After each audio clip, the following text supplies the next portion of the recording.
হরে কৃষ্ণ। আগামী 6ই এপ্রিল রবিবার পবিত্র রামনবমী ব্রতের দিন।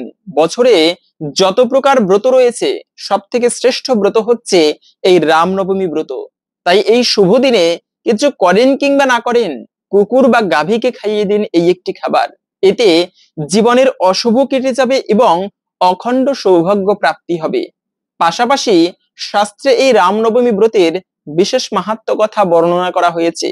আজকের এই পর্বে আমরা সেই সকল প্রসঙ্গে জানার চেষ্টা করব। আমাদের সকলেরই আজকের এই গুরুত্বপূর্ণ তথ্যগুলো জানা প্রয়োজন। সকলকে স্বাগতম জানাচ্ছি আমাদের এই ধর্মীয় তথ্যমূলক চ্যানেলে। আমরা চেষ্টা করি এরকমই সনাতন ধর্মের ধর্মীয় তথ্যগুলোকে আপনাদের সাথে উপস্থাপন করতে, শেয়ার করতে। তাই আসুন আগামী কিছুক্ষণ সময় একসঙ্গে ধৈর্য ধরে আজকের এই গুরুত্বপূর্ণ তথ্যগুলো জেনে নেই। আশা করছি আজকের এই তথ্যগুলো আপনাকে অবশ্যই সমৃদ্ধ করবে। ভালো লেগে থাকলে অবশ্যই একটা লাইক করে কমেন্টে আপনার ইষ্ট দেবতার নামটি অথবা জয় শ্রী ভগবান রামচন্দ্রের জয় একবার হলেও লিখে যাবার অনুরোধ জানাচ্ছি। দেখেন, এই রামনবমী ব্রত সাধারণ কোনো ব্রত নয়। কৃষ্ণের জন্মাষ্টমী ব্রতকে আমরা যতটা গুরুত্বের সহিত দেখি, ঠিক তদ্রূপ এই রামনবমী ব্রত ওই রকম গুরুত্ব দেওয়া উচিত। প্রত্যেকটা ভক্তদের উচিত, আরে রামের জীবনীতে কোনো কলঙ্ক ছিল না, যে রামচন্দ্র ভগবান জীবনে কত সুন্দর শিক্ষা মর্যাদা, পুরুষোত্তম রাম, সেই রামচন্দ্র ভগবান যেদিনে আবির্ভূত হয়েছিলেন চৈত্র মাসের শুক্লা নবমী তিথিতে, যখন পুনর্বসু নক্ষত্র যুক্ত হয়েছিল, সেই মধ্যাহ্নকালে স্বয়ং ভগবান শ্রী রামচন্দ্র তিনি ইহজগতে আবির্ভূত হয়েছিল। তারও সুন্দর কাহিনী পাওয়া যায়। কিন্তু সেই রামের জীবনে, কৃষ্ণের জীবনীতে পর্যন্ত কলঙ্ক পাওয়া যায়, কিন্তু রামচন্দ্রের জীবনীতে কোনো কলঙ্ক নেই। তাই প্রত্যেকটা ব্যক্তিদের উচিত এই রামচন্দ্রের রামনবমী তিথি একান্ত ভক্তি ভরে পালন করা। যেটি অগস্ত্য সংহিতায় বলা হয়েছে, এই যে সূর্যগ্রহণ কয়েকদিন আগে গিয়েছে, সূর্যগ্রহণ মানে একই সরল রেখায় যখন পৃথিবী এবং মানে এই সূর্যদেব থাকে, তার মধ্যে যখন একই সরল রেখায় চন্দ্রদেব অবস্থান করে, তখন কিন্তু সূর্যকে আংটির মতো দেখায়, যাকে বলা হয় রিং অফ ফায়ার। তো এই যে আংটির মতো দেখায় অথবা অনেক সময় আংশিক দেখায় সূর্যকে, তো এটা হচ্ছে সূর্যগ্রহণ। এই সূর্যগ্রহণে শাস্ত্রগতভাবে একটা অশুভ যোগের সৃষ্টি হয়। পাশাপাশি যদিও এই সময় কিছু শুভ কাজ করা উচিত নয়, কিন্তু বলা হয়েছে যেমন গঙ্গা স্নান করে, এটি মহাপুণ্যময় এই সূর্যগ্রহণকালে। তাই এরকম কোটি সূর্যগ্রহণের যে পুণ্য, তার থেকে বেশি গুরুত্ব হচ্ছে কিন্তু অগস্ত্য সংহিতা মতে রামনবমীর যে মহাপুণ্য, তা হচ্ছে কোটি সূর্য গ্রহণ অপেক্ষা শ্রেষ্ঠ। তাই এই রামনবমী ব্রত প্রত্যেকটা ভক্তদের একান্ত ভক্তির সাথে পালন করা উচিত। কিন্তু যারা এই ব্রত পালন না করবে, অবহেলা করবে, তাদের জন্য অগস্ত্য সংহিতায় বলা হয়েছে কুম্ভিপাক নরক। শাস্ত্রে 28টা নরকের বর্ণনা পাওয়া যায়। যারা ইহজীবনে পাপকর্ম করবে, অন্তিমে তাদেরকে নরকে গিয়ে ভয়ানক শাস্তি পেতে হয়। ভগবান এমন করে সেই নরককে সাজিয়ে রেখেছে। মিথ্যা বলার কোনো উপায় নেই। আমরা যে পাপ কর্ম করবো, একটা সিসি ক্যামেরা, এই যে চিত্রগুপ্ত কেন বলা হয়, মানে যে চিত্রকে গুপ্ত করা হয়। বর্তমান আমাদের টেকনোলজি কত উন্নত, সেখানে গিয়ে কোনো মিথ্যা কথা বলার উপায় নেই। সেখানে সবকিছু চন্দ্রদেব এসে সাক্ষী দেয়, সূর্যদেব এসে সাক্ষী দেয়। কেউ মিথ্যা বলে এড়াতে পারে না। সেই নরকে তাকে গমন করতে হবে যদি কেউ পাপকার্য করে থাকে। তো যারা এই রামনবমী ব্রত পালন করবে না, অবহেলা করবে, তাদের জন্য অগস্ত্য সংহিতায় বলা হয়েছে তারা কুম্ভিপাক নরকে ভয়ানক দুঃখ কষ্ট যন্ত্রণা ভোগ করতে থাকে। ভগবান রামচন্দ্র মূলত মধ্যাহ্নকালীন সময়ে আবির্ভূত হয়েছিল। আমরা জানি চৈত্র মাসের শুক্লপক্ষের নবমী তিথিতে যখন পুনর্বসু নক্ষত্র যুক্ত হয়েছিল, ওই সময়ে ভগবান রামচন্দ্র তিনি ইহজগতে আবির্ভূত হয়েছিল 4 ভাগে বিভক্ত হয়ে। দশরথ রাজা তিনি বৃদ্ধ হয়ে গিয়েছে, কিন্তু কোনো সন্তান প্রাপ্ত করতে পারেনি। শাস্ত্রে বলা আছে পুত্রহীনম গৃহম শূন্যম, যে পিতামাতার কোনো পুত্র সন্তান থাকে না, সেই গৃহটাই শূন্য।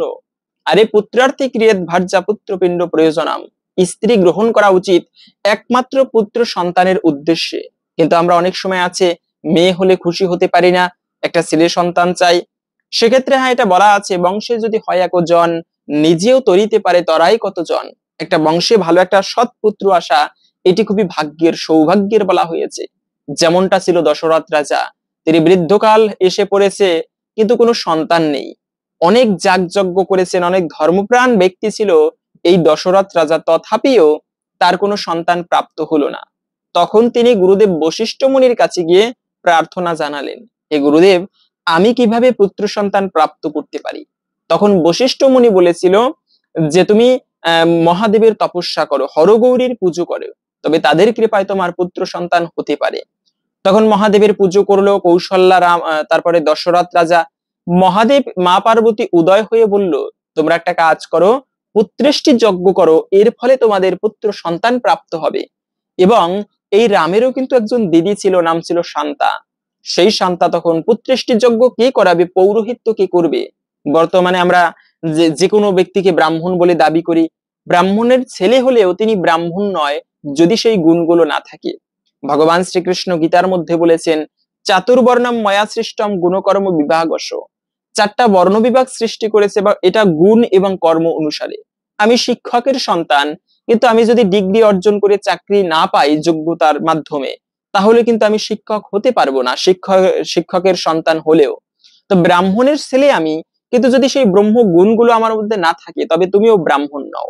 তাই তো শাস্ত্রে বলা আছে, জন্ম না জায়তে শূদ্র, জন্মগতভাবে সবাই শূদ্র, বেদ পাঠাত হবে দ্বিজ, মানে বেদ পাঠ করে তা পালন করে সে হয় দ্বিজ, দ্বিজত্ব প্রাপ্ত হয়।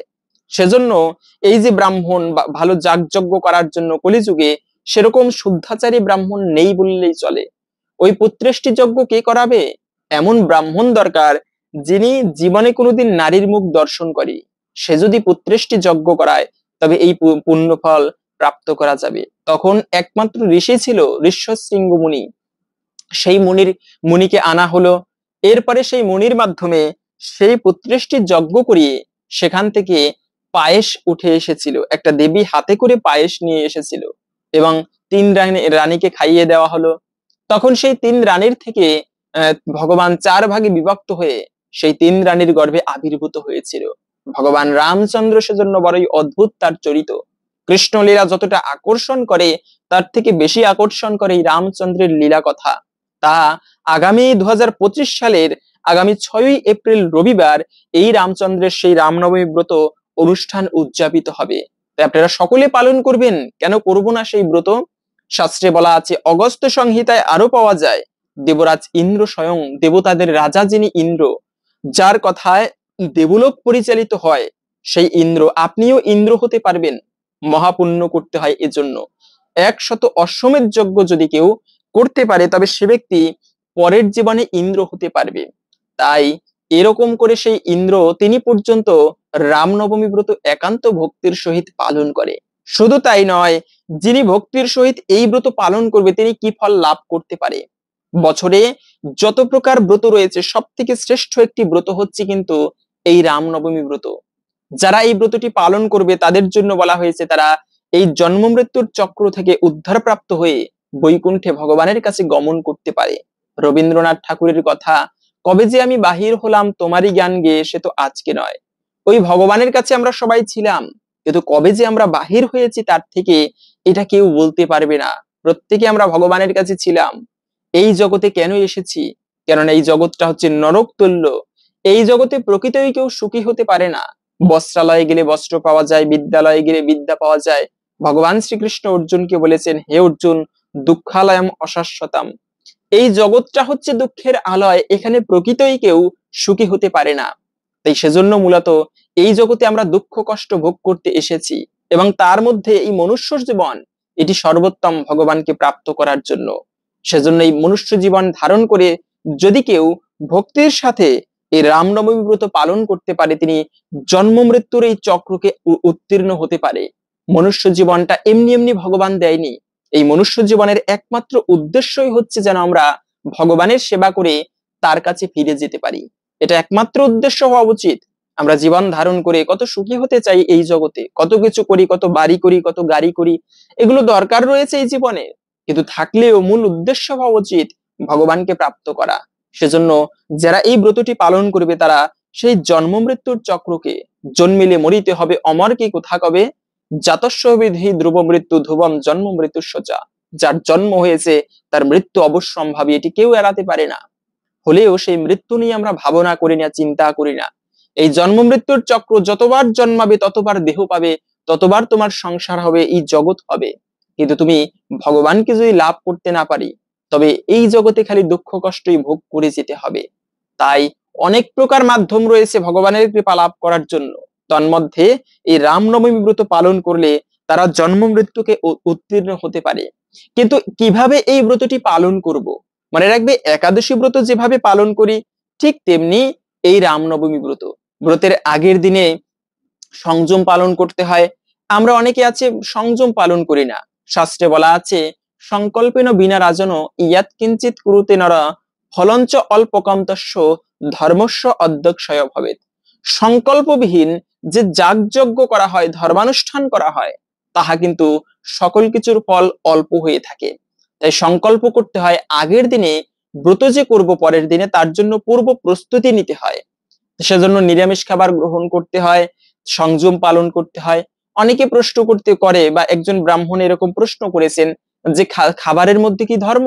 না, খাবারের মধ্যে ধর্ম নয়, কিন্তু খাবারের মধ্যে চেতনার উদয় হয়। তুমি যেমন খাবার গ্রহণ করবে সেরকম চেতনার উদয় হবে।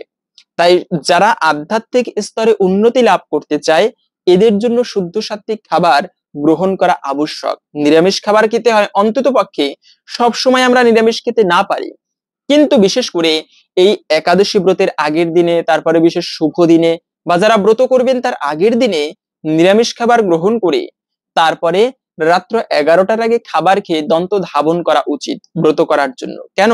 অনেক সময় দাঁত ব্রাশ করতে গেলে একাদশীর দিনে বা ব্রতের দিনে, যে কোনো ব্রত হোক না কেন, সেই ব্রতের দিনে দাঁত ব্রাশ করতে গেলে এতে কিন্তু দাঁতের গোড়া থেকে রক্তক্ষরণ হয়।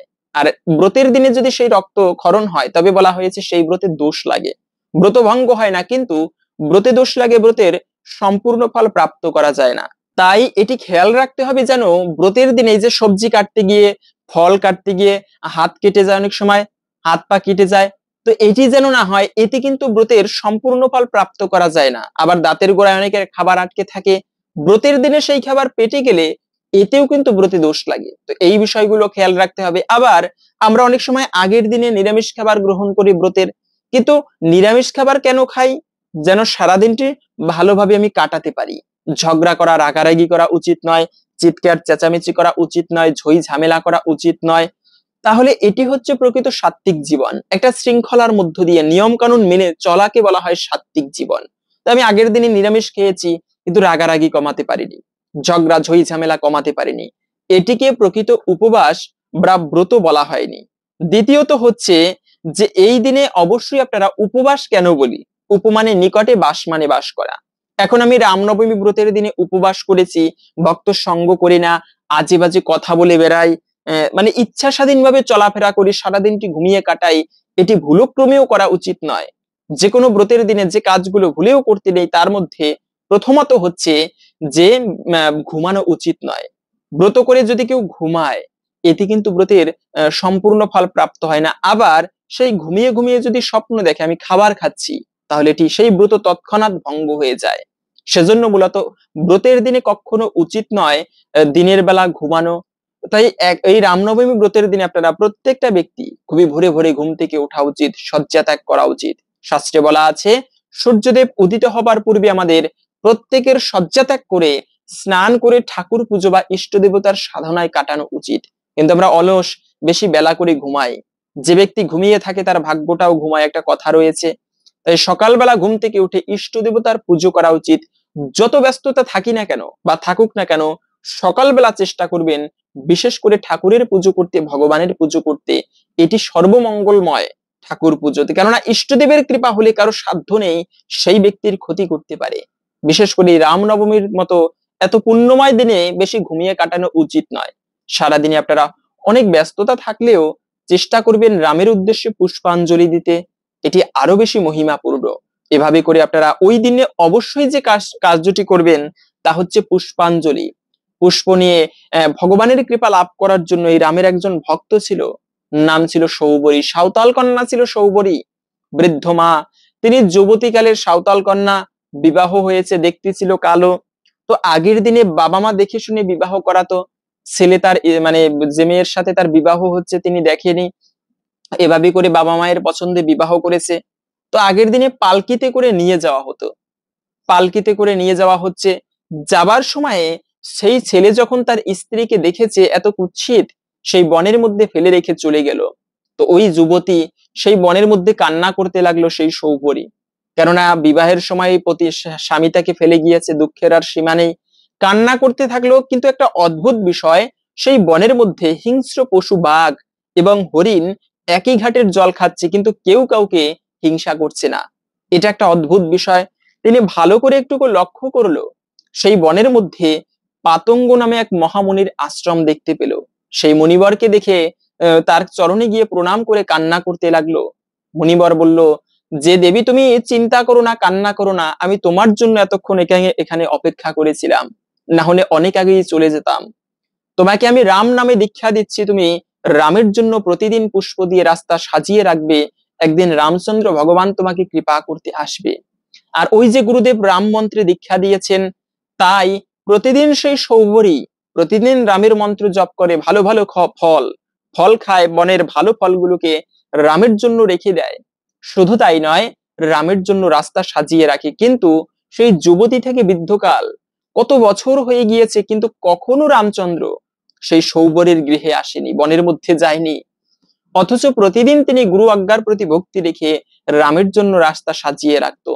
এভাবে করে সেই পাশে ঋষিরা হেঁটে যেত, সৌভরীর এমন পাগলামি দেখে প্রতিদিন রাস্তা সাজিয়ে রাখে, এই পাগলামি দেখে বলা বলি করতে থাকে যে দেখো এই সৌভরী রামের জন্য পাগল হয়ে গিয়েছে, রাম তাকে কোনোদিন দর্শন দেয়নি। অথচ রামচন্দ্র ভগবান একদিন কিন্তু এসেছিল এই সৌভরীকে কৃপা করার জন্য। তাই সেবা যদি করা যায় সেবার মতো, তবে একদিন ভগবান একদিন না একদিন অবশ্যই নিঃসন্দেহে কৃপা করবে, যেমনটা করেছিল এই সৌভরীকে। সেজন্য পুষ্প অর্পণ করা এটি ইষ্টদেবের কৃপা লাভের জন্য সব থেকে শ্রেষ্ঠ সেবা, এর উপরে কোনো সেবা হয় না। আপনি হয়তোবা কাজে যাচ্ছেন, এই রামনবমীর দিন শুধু নয়, আপনি কাজে যাচ্ছেন, যাবার পূর্বে ঠাকুর পুজো সেইভাবে করতে পারলেন না, যাবার পূর্বে একটা পুষ্প অথবা কয়েকটি পুষ্প ভক্তির সহিত আপনি পুষ্প শুদ্ধির মন্ত্র রয়েছে, পুষ্প কিছু পুষ্প চয়ন করে এই গাছ থেকে সরাসরি ভগবানকে নিবেদন করতে নেই।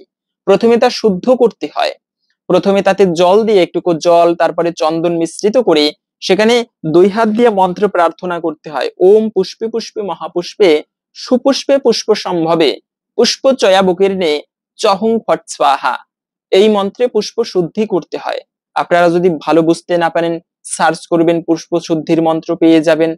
সেই মন্ত্র বলে পুষ্প শুদ্ধি করে এরপরে ভগবান রামচন্দ্রের উদ্দেশ্যে এই দিনে নিবেদন করবেন। প্রথমে গুরু প্রণাম মন্ত্র বলে, এরপরে রামের প্রণাম মন্ত্র উচ্চারণ করে। যদি প্রণাম মন্ত্র না জানেন, সেক্ষেত্রে হে দশরথ নন্দন রামচন্দ্র ভগবান, হে রঘুকুল তিলক, আমি তোমার শ্রীচরণে মনের ভক্তির সহিত এই সচন্দনা পুষ্প নিবেদন করলাম।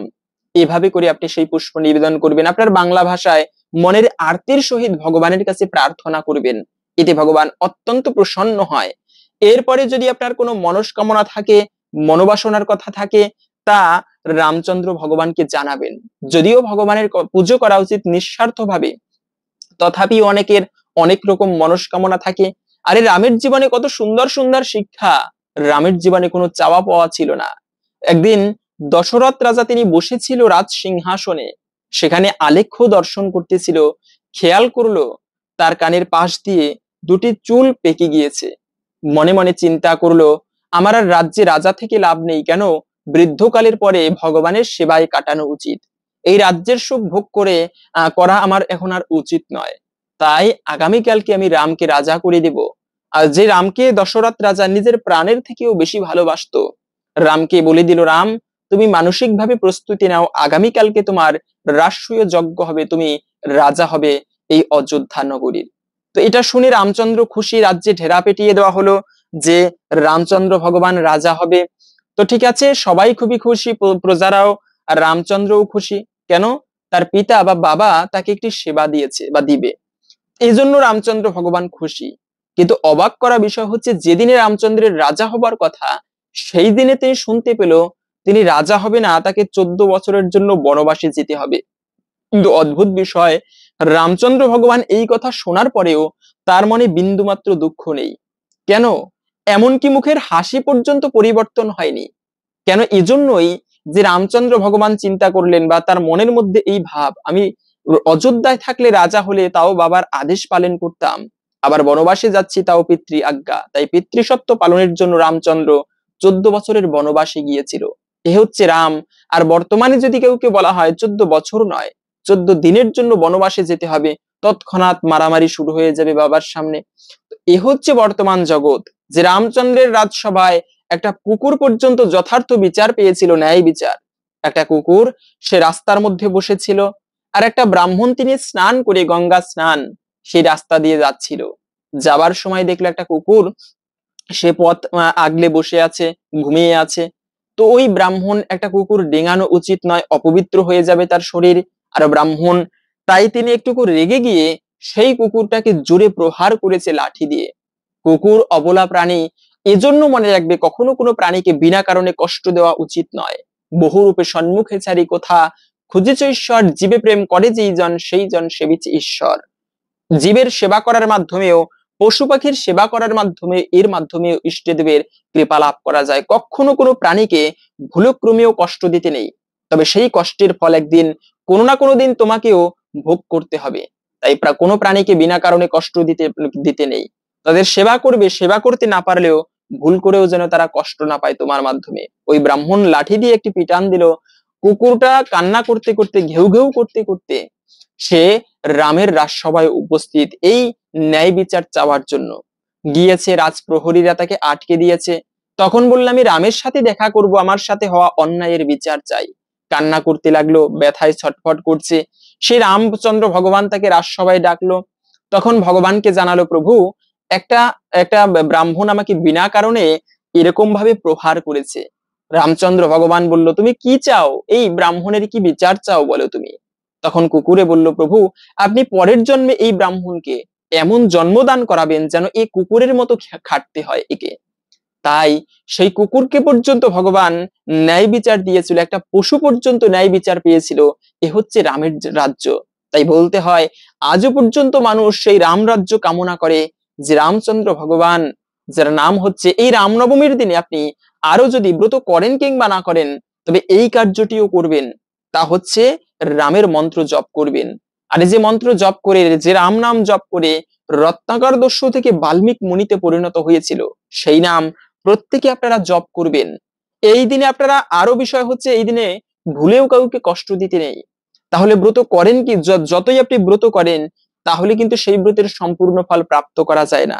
একবার একটা ভক্ত, সুন্দর একটি কাহিনী পাওয়া যায় রামের, যে একবার একজন ভক্ত তিনি রাম নাম জপ করতেছিল। তো ওই ব্যক্তি, মানে ওই ওখান থেকে যাচ্ছিল সেই হনুমান, খেয়াল করলো কি যেন রাম নাম জপ করে। কত ভালো ব্যক্তি, রামের নাম জপ করে, যাই তো তার চরণে একটা প্রণাম করব। কিন্তু হনুমান খেয়াল করে দেখলো সেই ব্যক্তি বাহ্য ক্রিয়া করে, শৌচাদি করতেছিল, টয়লেট করতেছিল। এই সময় সে রামের নাম জপ করে। আরে অপবিত্র অবস্থা, এই সময় রামের নাম জপ করে। রেগে গিয়ে হনুমান তার গালে ঠাস করে একটা চড় দিয়েছে। এভাবে দিয়ে সে চলে আসলো অযোধ্যায়। এসে দেখে ভগবান রামচন্দ্র গালে হাত দিয়ে বসে আছে। রামের গালে 5টা আঙুলের দাগ বয়ে গিয়েছে। রামচন্দ্র খুবই রেগে গেল। হনুমান, প্রভু কি হয়েছে? কি আপনাকে এরকম প্রহার করেছে? বলুন, আমি আজকেই তাকে বধ করে দেব। রামচন্দ্র ভগবান বলল, দেখো, আমার একজন ভক্ত নাম করতেছিল, সেই সময় আমি তার হৃদয়ে অবস্থান করেছিলাম। তখন অপর একজন ব্যক্তি তাকে তার গালে প্রহার করেছে, আর সেই ফল আমার আমার গালে এসে পড়েছে, সেই মার।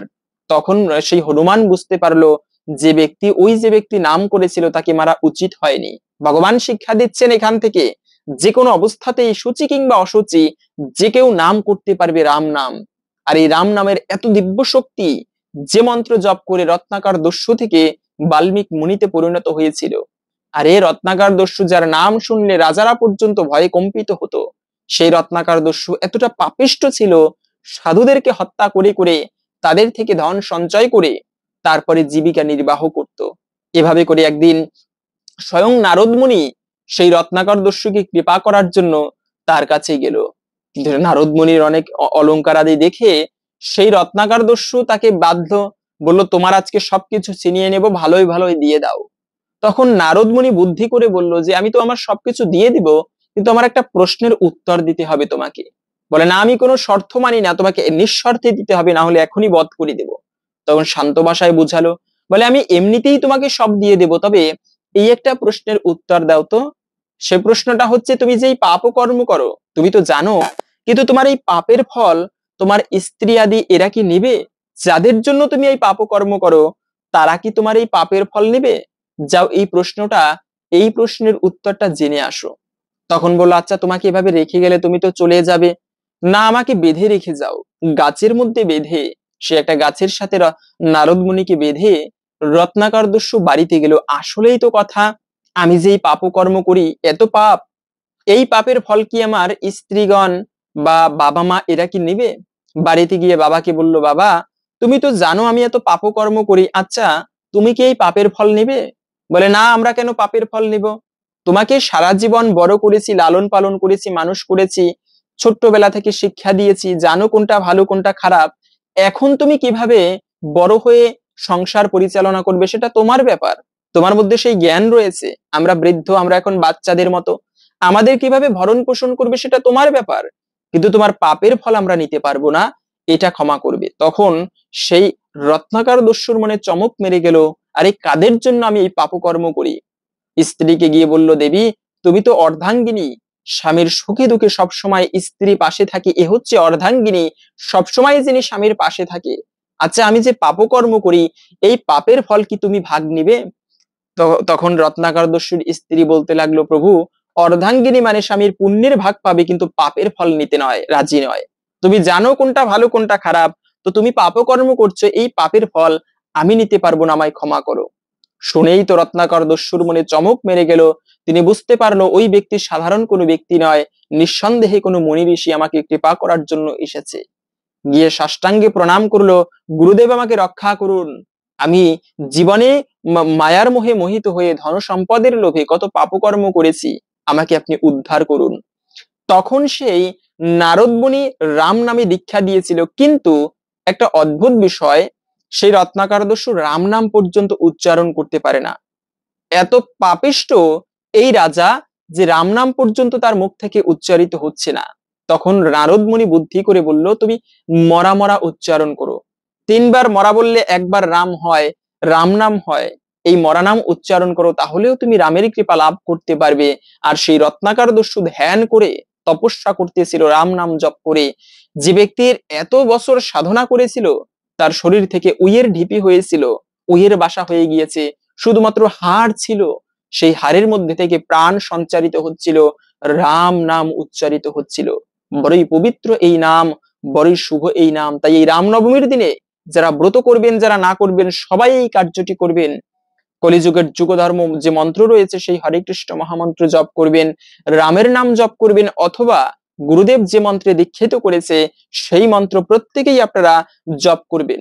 অনেকে প্রশ্ন করে, অশৌচ হলে এই রামের মন্ত্র জপ করা যাবে কিনা, তারপরে রামনবমী ব্রত পালন করা যাবে কিনা? বাড়িতে কেউ মারা গিয়েছে, অথবা মায়েদের যখন বিশেষ অসুচি অবস্থা আসে, তো এই রামনবমী ব্রত তখন পালন করা যাবে কিনা? যদি বাড়িতে অসুচি থাকে, মনে রাখবে কি সূচি কি অসুচি, যে কেউ এই ব্রত পালন করতে পারবেন, রামনবমী ব্রত।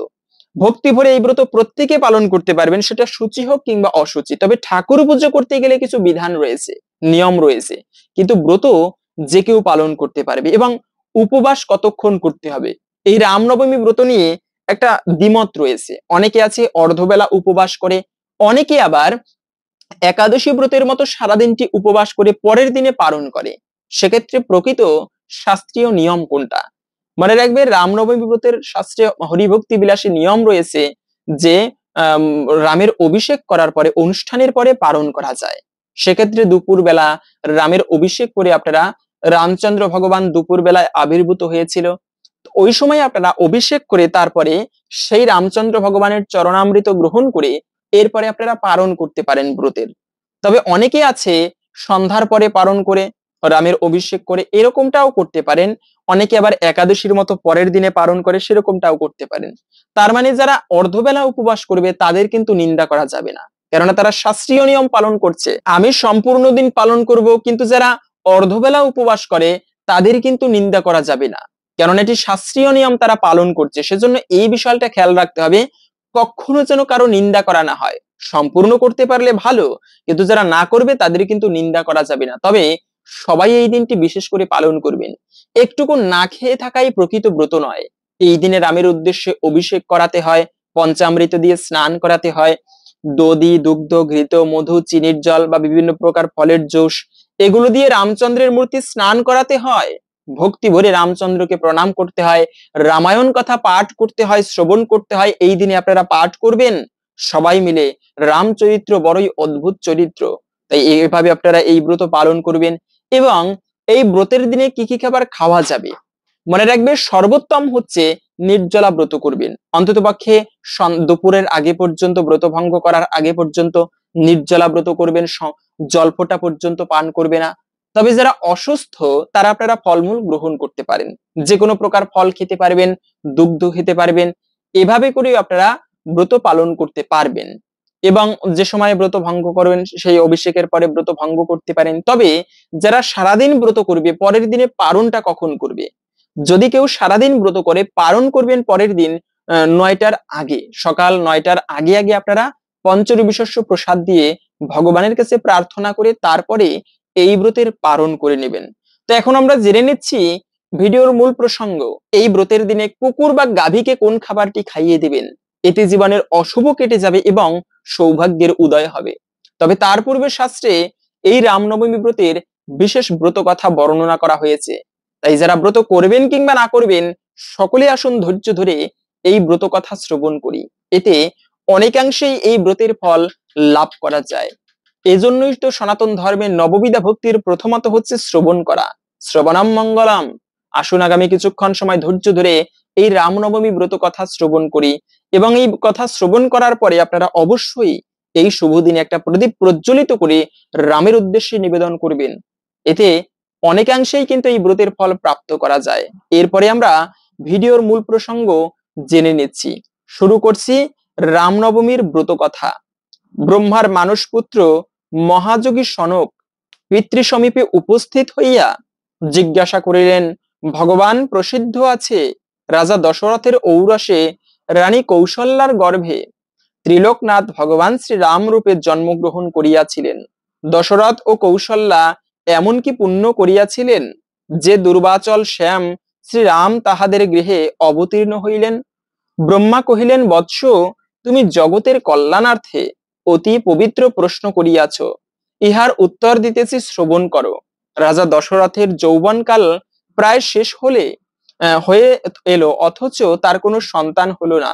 বংশ রক্ষা হয় না দেখে রাজা দশরথ খুবই চিন্তায় দিন কাটাতে লাগলেন।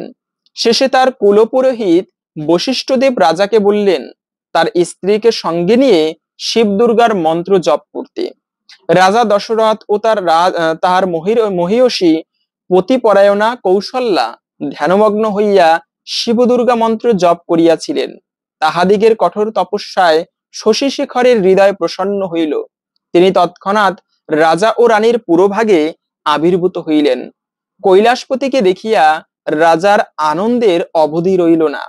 তিনি করপুটে সদাশিবকে সম্বোধন করে কহিলেন, ভগবান, আপনাকে প্রত্যক্ষ দেখিয়া আমার জন্ম, কর্ম, চক্ষু ও দেহ সার্থক হইল। সদাশিব কহিলেন, রাজন, তোমার অভিষ্ট কি প্রার্থনা করো, আমি তাহা পূরণ করিব। রাজা কহিলেন, হে কৈলাসনাথ, আমি পুত্রাভাবে নিরন্তর মনোদুঃখে কালাতিপাত করিতেছি।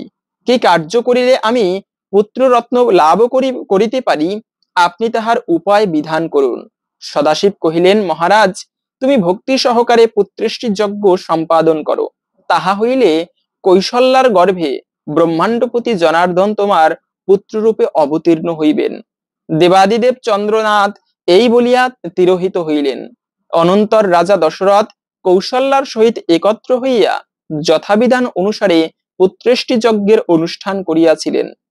যজ্ঞের ফলে অচিরেই কৌশল্যার গর্ভ সঞ্চার হইল। যথাকালে চৈত্র মাসের শুক্লপক্ষের নবমীতে তিথিতে পুনর্বসু নক্ষত্রে শুভ লগ্নে শুভক্ষণে মহাযোগে স্বয়ং ভগবান শ্রী জনার্দন রামচন্দ্র রূপে আবির্ভূত হইলেন। এই জন্যই এই তিথি রামনবমী রূপে জগতে প্রসিদ্ধ। এই মঙ্গলময় দিনে শ্রী রামচন্দ্রের উদ্দেশ্যে যে কোনো শুভকর্মের অনুষ্ঠান করেন তাহা কোটি সূর্যগ্রহণ অপেক্ষাও অধিক ফল লাভ হয়, এতে কোনো সন্দেহ নেই। যে ব্যক্তি এই দিবসে উপবাসী থাকিয়া রাত্রে জাগরণ ও পিতৃপুরুষ গণের উদ্দেশ্যে তর্পণ করে অন্তিমে ব্রহ্মধামে তার চিরবাস লাভ হয়। যদি এই পুণ্যতিথিতে নির্জনে বসিয়া দশমী তিথির আগমন পর্যন্ত ভক্তি সহকারে শ্রীরামচন্দ্রের উদ্দেশ্যে ইষ্টদেবের মন্ত্র জপ করা যায়, তাহা হইলে তা দ্বারাই পুরুষচরণ ক্রিয়া সম্পাদিত হয়। এইরূপ জপের ফল দশমীতে ব্রাহ্মণ ভোজন করাইয়া দক্ষিণা প্রদান করা কর্তব্য।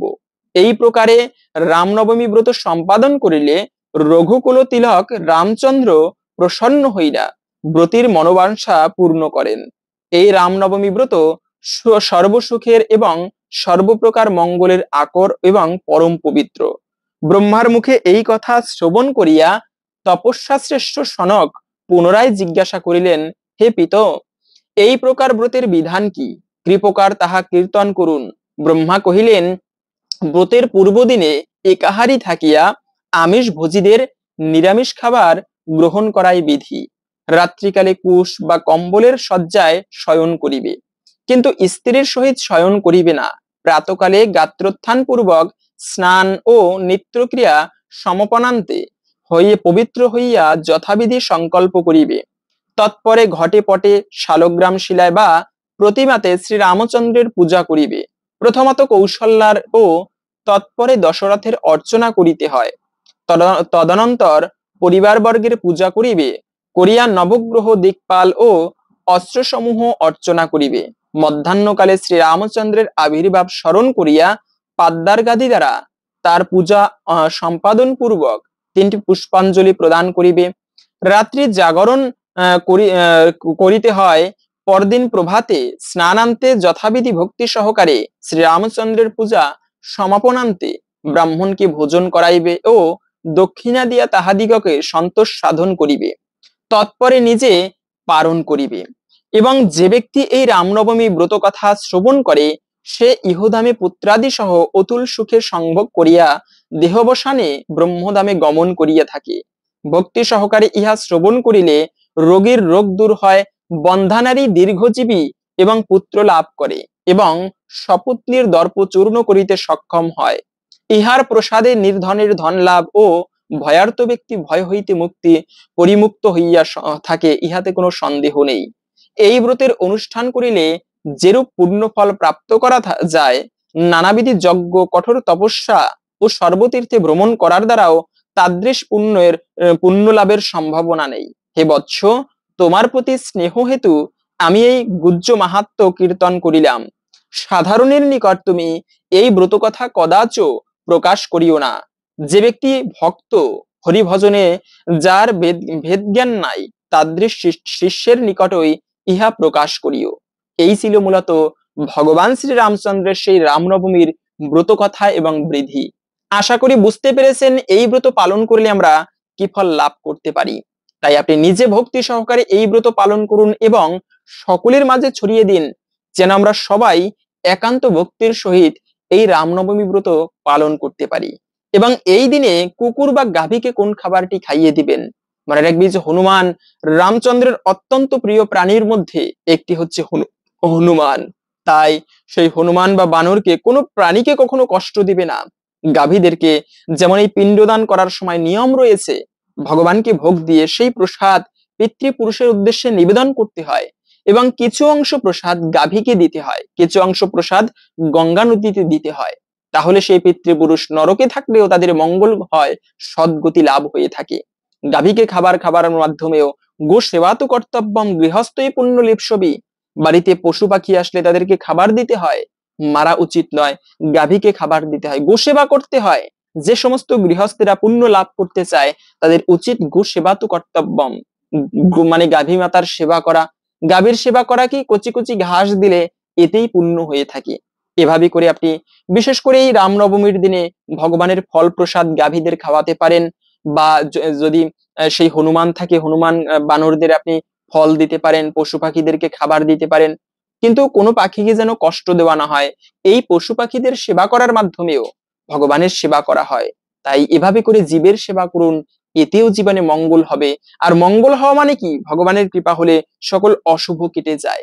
এই দিনে ব্রত করে আপনি পশু পাখিদের সেবা করুন, এতেও ভগবান প্রসন্ন হবে। হরে কৃষ্ণ।